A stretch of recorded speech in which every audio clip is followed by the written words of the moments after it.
পরিবর্তন যদি করতে হয় আমাদের সামনে একটাই হয়, সেটা হলো বিএনপি সরকারের পতন করাইতে হবে।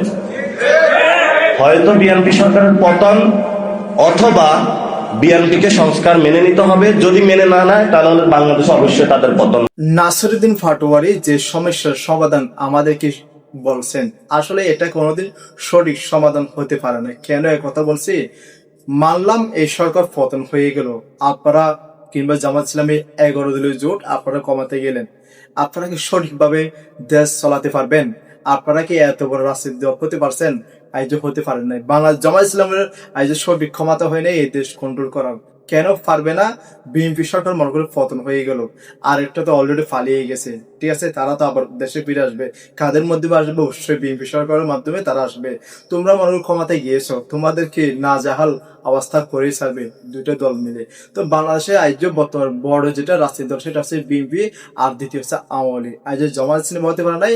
আগে তোমাদের গাটিটাকে আগে শক্ত করো।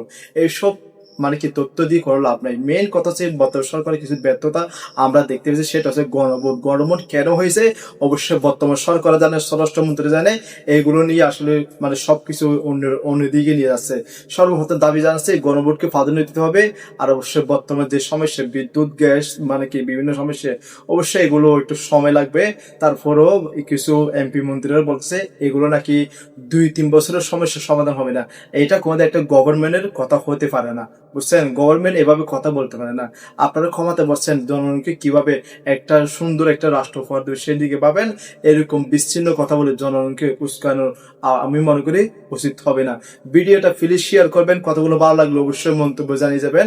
অবশ্যই আবারও বলছি, ভিডিওটা শেয়ার করে সবাইকে দেখার সুযোগ করে দিবেন। আল্লাহ হাফেজ।